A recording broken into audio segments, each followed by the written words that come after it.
Again, we talked about the appetizer. This is a baked brie appetizer. This brie has actually been cut or sliced and wrapped in phyllo pastry, then brushed with butter.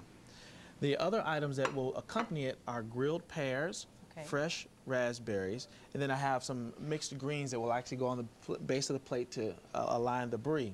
So let me show you real quickly what I did with the pear.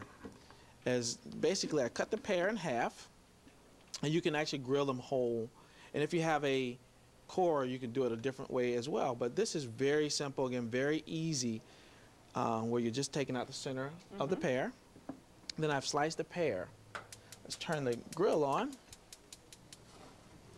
And then we're going to just slice the pear into segments. I'm going to toss the pear with a little oil.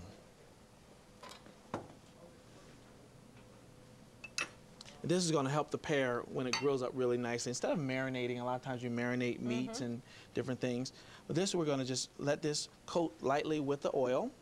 Okay. And while we're doing that, Laura, we're going to take this brie and place that. You can help me with that. And we're just going to turn the brie and put this into the oven. The oven is set at 400 degrees. I'll put that right into the oven.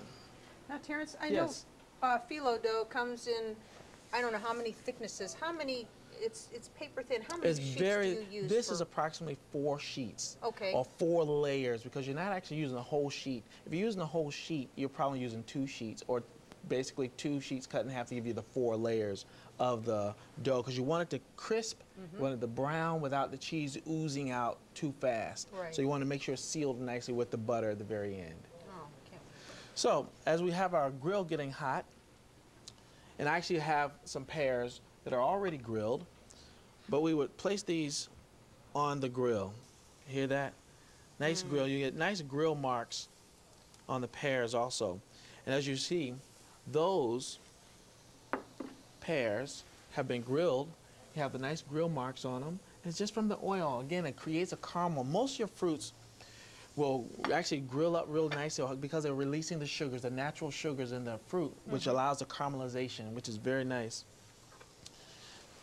And you could use another fruit, maybe apples, if you wanted to? Absolutely. Or? Apple would be fine to use on this. Even sometimes, you know how you have a melon would be very nice on that too. Maybe you wouldn't grill it as much because it might sog off on you.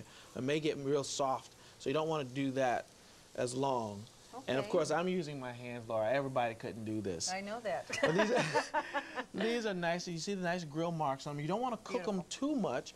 You want to have them just cook just enough so you can get the flavors from the grill and also releasing the sugars from that. We'll add these right to the pears that we have on this plate. All right. Now, while these are cooling off just a little bit, I'm going to check the brie one more time, and I think we're just about ready on that. All right.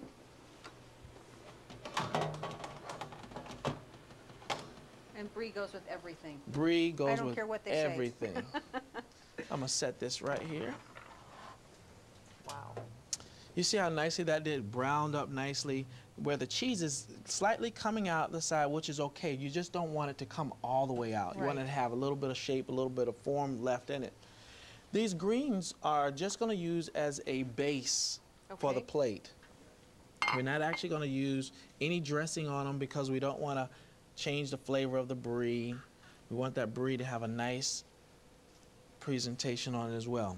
So we'll take these pears and we're just going to line the plate to decorate or to garnish the plate. See how nice, see how easy that is? That is. You could do this at home, Laura. I don't know, but I'm sure other people could do it at home. Oh, you could do fine with this. And then you can put as few or as many pears on there, the plate, as you like. Then we have our nice raspberries, and we'll just kind of place those in there. It almost looks like it could be a dessert without the lettuce. It very well could be. Nice glass of wine. And all right, once our fruits are there, we take the brie, and we're just going to place the brie right on top of the greens. Awesome. It's very simple, very easy. And then we have our nice raspberry sauce. And we'll just drizzle on the plate. Oh, only on the plate. Oh, that's beautiful. You have the nice contrast from the sweetness from the berries and the sauce, the nice creaminess from the brie, and then that nice lettuce bite from the greens. And again, Laura, what we'll do, we'll just wipe the edges of the plate just a little bit, just so we can get some of the dribble from the sauce off of the plate. And that would be one of our dishes, which is the baked brie wrapped in phyllo with raspberries and grilled pears. That looks scrumptious. We're going to take a short break and be right back with the main dish.